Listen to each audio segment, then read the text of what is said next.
Hello friend, welcome to knowledge IQ Abhishek. आप सभी का स्वागत है नॉलेज आईक्यू अभिषेक की लेटेस्ट अपडेट के अंदर। आशा करता हूँ आप लोग सभी अच्छे होंगे, अपने एग्ज़ाम की तैयारी में आप लोग लग गए होंगे। आपको पता होगा टाटा स्टील जेईटी 2024 का नोटिफिकेशन आ चुका है आज का ही दिन, और आपको उसे 19 जनवरी तक अप्लाई करना है और 18 फरवरी को यहाँ पे आपका एग्ज़ाम होने वाला है। तो उसी के रिगार्डिंग यहाँ पर एक मेरी वीडियो है जिसमें आपको बताऊंगा कि जो कैंडिडेट अभी तक जिन्होंने टाटा स्टील जेईटी का एग्ज़ाम नहीं दिया या जिन्होंने पिछली बार भी दिया था, उन्हें पैटर्न के बारे में आइडिया होगा, क्वेश्चन का लेवल के बारे में आइडिया होगा, किस टाइप के क्वेश्चंस आते हैं, कैसे आते हैं। तो इसके आपकी यहाँ पे एक शॉर्ट वीडियो, उसके बाद मैं अलग अलग हर ब्रांच का स्पेसिफिक वीडियो बना दूंगा जिसमें आपका पूरा बताऊंगा। यहाँ पे एक छोटी सी वीडियो रहेगी जिसमें आपको बताऊंगा कि आपको क्या कैसे तैयारी करनी है और आपका फोकस यहाँ पर, आपका एक महीने का फोकस आपका कहाँ पर होना चाहिए और किस तरीके से आप टॉपिक को कवर कर सकते हैं और कहाँ कहाँ से आपका यहाँ पे क्वेश्चंस को पुट आउट करने की कोशिश की जाती है। तो यहाँ पे वीडियो स्टार्ट करता हूँ मैं अभिषेक। तो अब यहाँ पे देखते हैं, सबसे पहले टाटा स्टील जेईटी में यहाँ पर आपका सिलेबस और पैटर्न के बारे में डिस्कशन करेंगे हम। तो सबसे पहले आप किसी भी एग्ज़ाम को देने जा रहे हैं तो आपको उसके पैटर्न के बारे में पूरा डिटेल में पता होना चाहिए, क्योंकि अगर पैटर्न नहीं पता है तो आप लोग को क्वेश्चन ये नहीं पता चलेगा ये क्वेश्चन कहाँ से आया है, किस टाइप का क्वेश्चन है, मैं कैसे करके करूँगा। तो उसी के रिगार्डिंग यहाँ पर एक वीडियो है जिसमें आपको बताता हूँ कि सबसे पहले आपको जो है पैटर्न पता होना चाहिए। तो पैटर्न यहाँ पर देखिए क्या रहता है। टाटा स्टील जेईटी का पैटर्न लगभग 3 साल से मैं देख रहा हूँ एक ही पैटर्न फॉलो कर रहा है। इससे पहले जो टाटा स्टील जेईटी का पैटर्न था वो थोड़ा सा चेंज था। उसके अंदर चेंज में क्या था, आपका यहाँ पर जीके भी पूछी जाती थी, आपसे जीए भी पूछी जाती थी, साथ साथ आपसे इंग्लिश भी पूछते थे, एप्टीट्यूड भी पूछते थे, टेक्निकल भी पूछते थे और इंडस्ट्रियल ओरिएंटेड लर्निंग भी पूछते थे। यानी आपके 5 टॉपिक यहाँ पे पहले पूछे जाते थे, यानी जीके, जीएस, इंग्लिश, एप्टीट्यूड और इंडस्ट्रियल ओरिएंटेड लर्निंग। 10-10 नंबर से आपके क्वेश्चंस आते थे इनसे टॉपिक्स वाइज। लेकिन अब क्या है, 2 साल से यहाँ पर टाटा स्टील जेईटी ने अपना पेपर पैटर्न चेंज कर दिया। तो बहुत सारी आप साइट्स पे विजिट करेंगे और देखेंगे, आप नेट पे डालेंगे तो आपको यहाँ पे गलत पेपर पैटर्न देखने को मिलेगा, क्योंकि उन्होंने अभी तक अपना अपडेट नहीं किया है। अब paper pattern Tata steel JET का 2 साल से चेंज हो चुका है। अब ना ही जीके आती है, ना ही जीएस आती है, ना ही इंग्लिश आती है, ना ही आपकी रीजनिंग आती है, ना ही आपकी मैथ आती है और ना ही आपकी इंडस्ट्रियल ओरिएंटेड लर्निंग आती है। आपके सिर्फ 2 ही चीज़ आती हैं। एक आपका आता है टेक्निकल, जो कि आपका 80% वेटेज रखता है, यानी 80 मार्क्स का टेक्निकल और 20 मार्क्स का आईओटी यानी इंटरनेट ऑफ थिंग्स। आपको इसके बारे में बताऊंगा इंटरनेट ऑफ थिंग्स होती क्या है। वैसे तो बेसिकली मैंने चैनल पे बहुत सारी वीडियोस आईओटी की पढ़ा रखी हैं, बहुत सारे एमसीक्यूज़ करा रखे हैं। आईओटी के अप्रॉक्स 500 से भी ज़्यादा एमसीक्यूज़ मैंने कवर कर रखे हैं। लेकिन फिर भी आप लोग नए, आपको इसके बारे में आइडिया नहीं रहता है कैसे करके हमें इसे पढ़ना है, क्या रहता है, इसके बारे में आपको वीडियोज़ के माध्यम से भी मैं बताऊँगा। आईओटी को अच्छे से डिफाइन करूँगा। लेकिन यहाँ पर क्या है, आपको बेसिक चीज़ें आपको बता देता हूँ क्योंकि आप लोग अभी नए हैं। तो यहाँ पे देखिए, टेक्निकल आपका 80 क्वेश्चन आपकी ब्रांच स्पेसिफिक रहता है। यदि आप मैकेनिकल इंजीनियरिंग से हैं तो आपके मैकेनिकल के जो आपके सब्जेक्ट्स हैं, इलेक्ट्रिकल में इलेक्ट्रिकल के और इलेक्ट्रॉनिक्स में इलेक्ट्रॉनिक्स के, इंस्ट्रूमेंटेशन में उसके, माइनिंग में माइनिंग के और मेटलर्जी वालों के लिए मेटलर्जी के जो आपके कोर सब्जेक्ट्स होते हैं, जो आपने पढ़े होते हैं, अपने डिप्लोमा या बीटेक में पढ़ रखे होते हैं, वहाँ से आपका टेक्निकल का 80 मार्क्स का पोर्शन आता है। अलग क्या होता है इसके पेपर पैटर्न में, यहाँ पर 20 मार्क्स का जो आईओटी होता है, यहाँ पर थोड़ा सा अलग आपका सिस्टम जनरेट हो जाता है, क्योंकि यहाँ पर क्या सीन रहता है, आपका 20 मार्क्स का आईओटी आपने कभी पढ़ा नहीं होता है, आपको उसके बारे में आइडिया नहीं होता है कि आईओटी किस टाइप के क्वेश्चंस आते हैं, कैसे आते हैं, या उसमें क्या टॉपिक कवर करना होता है, उसमें कैसा करके हम कर सकते हैं। इस तरीके के यहाँ पे क्वेश्चंस जो आपके डाउट रहते हैं वो यहाँ पे आराम से क्लियर हो जाएंगे। टेक्निकल के बारे में तो बेसिकली सबको पता होता है, उनके जो कोर सब्जेक्ट हैं और उन्हें कौन कौन से एग्ज़ाम को ओरिएंटेड यहाँ पर क्वेश्चंस आते हैं वो भी मैं आपको बताऊँगा अभी नीचे वीडियो में। तो अब यहाँ पर देख लेते हैं जो आपके पेपर लेवल का क्वेश्चन रहता है। पिछली बार भी जो पेपर का क्वेश्चन का लेवल था वो आप मान के चलिए, अगर आपने कभी एसएससी जेई का एग्ज़ाम दिया, यूपी ट्रिपल एससी जेई का एग्ज़ाम दिया, डीएमआरसी का एग्ज़ाम दिया है, इस टाइप के आपने अगर डिप्लोमा लेवल जेई के एग्ज़ाम दिए हैं तो उसको अगर आप दे चुके हैं तो आपको यहाँ पर वहाँ से काफ़ी मैच होते हुए क्वेश्चंस के लेवल देखने को मिलेंगे। कुछ स्टूडेंट कहते हैं बहुत टफ पेपर आया था, तो देखिए 80 में से 10 से 15 क्वेश्चन आपके हार्ड आएंगे। यहाँ के मान के चलिए 20% क्वेश्चन तो आपका हार्ड देखने को मिलेगा, और वो हार्ड क्वेश्चन सिर्फ इसी मारे दिया जाता है ताकि आप उन क्वेश्चंस को अटैम्प्ट करें और आप उन क्वेश्चंस में फंसें, और बाकी का अपना एग्जाम का जो आप लोग को ईजी क्वेश्चन है उनमें भी आप कन्फ्यूज होकर उन्हें गलत कर दें। तो हर पेपर की एक स्ट्रैटेजी होती है जिसके अंदर कुछ हार्ड क्वेश्चन को रखा जाता है ताकि यहाँ पर क्या होता है, माइंड को डाइवर्ट किया जाए और जो बच्चे अच्छा पेपर करने वाले होते हैं उनका ही पेपर यहाँ पर ख़राब कर दी जाए। तो उसकी टेंशन ना लीजिए, पेपर का आप मान के चलिए 80 में से 60 क्वेश्चन आपको बेसिक ही देखने को मिलेंगे, 15 से 20 क्वेश्चन आपको हार्ड देखने को मिलेंगे। अब बात करते हैं यहाँ पर हम लोग कि कौन सी बुक्स को फॉलो करना है, तो उसके बारे में मैं आपको एक वीडियो बना दूंगा। वैसे ऑलरेडी एक वीडियो प्रिपेयर है जिसमें सारी ब्रांच के लिए मैंने बुक के बारे में ही बताया है, आपको चैनल पे मिल जाएगी, लेकिन फिर भी मैं आपको बता दूंगा आगे की वीडियोज़ में कि आपको कैसे करके कौन सी बुक को और कौन से MCQs को यहाँ पर फॉलो करना है।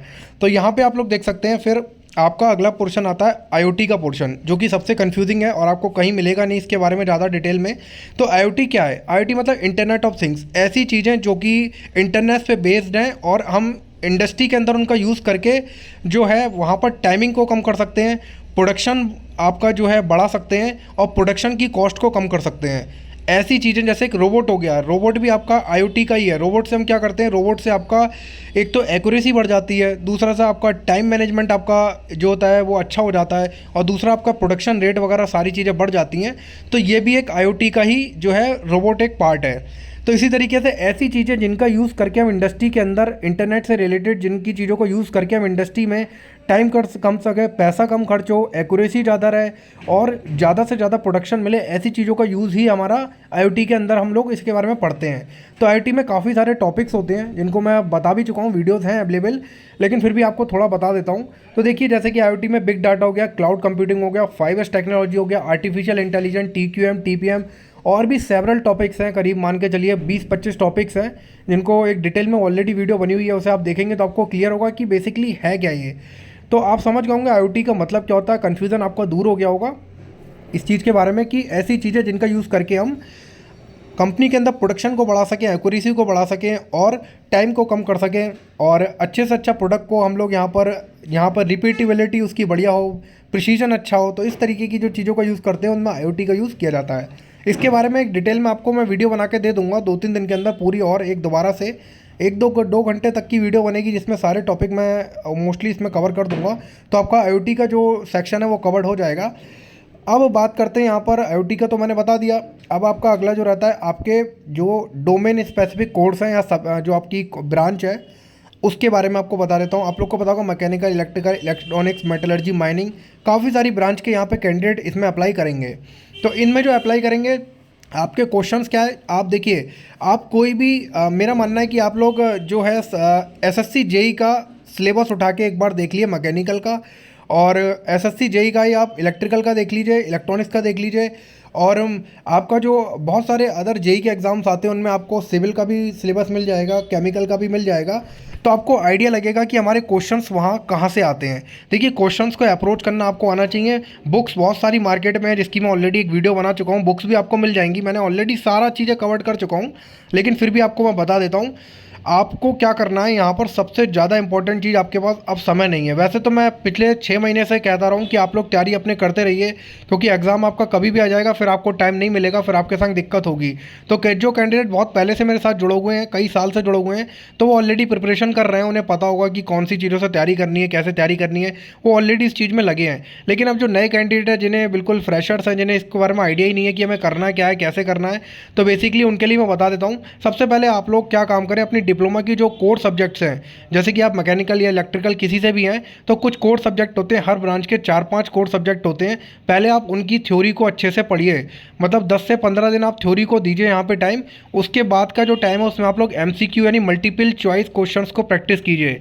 मल्टीपल चॉइस क्वेश्चन की प्रैक्टिस करने के लिए आपके पास बहुत सारी बुक्स अवेलेबल है मार्केट के अंदर, जिसमें आप अगर मैकेनिकल की बात करें तो RS कुर्मी हो गया, RK जैन हो गया, या फिर और भी आप एक्स्ट्रा जाना चाहते हैं तो YCT पब्लिकेशन की बुक्स की भी यूज़ कर सकते हैं। YCT पब्लिकेशन की बुक आपकी इलेक्ट्रॉनिक्स में भी आती है, उसको भी यूज़ कर सकते हैं। उसमें आपको ऑल इंडिया में जितने भी JEE के पेपर होते हैं वो सारे क्वेश्चन मिल जाएंगे।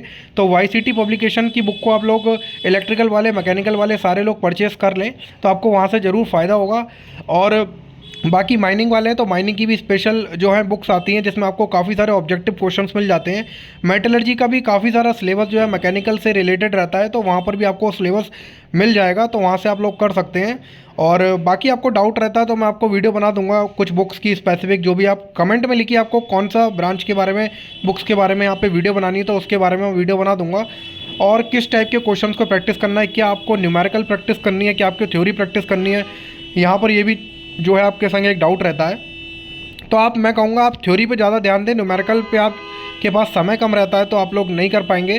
जो पुराने कैंडिडेट हैं जो ऑलरेडी 1-1.5 साल से प्रिपरेशन या 2 साल से गवर्नमेंट जॉब की प्रिपरेशन कर रहे हैं, उनका तो मैं मानता हूँ टेक्निकल लगभग रेडी होगा। उनको तो केवल आप यहाँ पर रिवीजन करना है। जो नए कैंडिडेट हैं उनके लिए यहाँ पर दिक्कत बनती है। तो आपके लिए यही है कि आप लोग पहले डिप्लोमा की बुक्स को देखें और ज़्यादा से ज़्यादा क्वेश्चंस को यहाँ पे प्रैक्टिस करें और टेस्ट बुक की टेस्ट सीरीज़ को यहाँ पे परचेज़ कर लें और डेली बेसिस पे 4-5 आप लोग अपनी ब्रांच के यहाँ पे टेस्ट लगाएं। टेस्ट बुक की टेस्ट सीरीज़ का लिंक आपको वीडियो को डिस्क्रिप्शन में मिल जाएगा, जहाँ से आप लोग उस टेस्ट सीरीज़ को ज़रूर लें। और ऑल इंडिया सबसे अच्छी वो टेस्ट सीरीज़ है जिसके अंदर आपको सारे जितने भी डिप्लोमा लेवल के क्वेश्चंस हैं या ए लेवल के क्वेश्चंस हैं वहाँ पे आप लोग को देखने को मिल जाएंगे।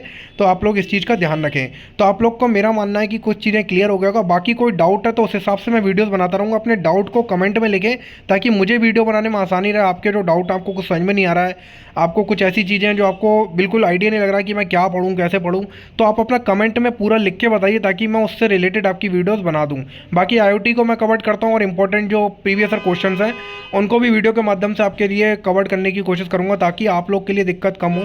बहुत सारे कैंडिडेट मेरे साथ ऑलरेडी बहुत साल से जुड़े हुए हैं और बहुत सारे कैंडिडेट ऑलरेडी यहाँ पे सिलेक्शन उनका हो चुका है। काफ़ी सारे कैंडिडेट हैं जिनका हर साल सिलेक्शन होता है।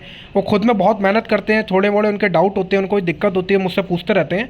बाकी आप लोग भी अगर मेहनत करेंगे और अपनी तरीके से अच्छे से हार्ड वर्क करेंगे तो यहाँ पर आपका सिलेक्शन हो जाएगा। आपको किसी भी तरीके की यहाँ पे कोई दिक्कत नहीं आएगी।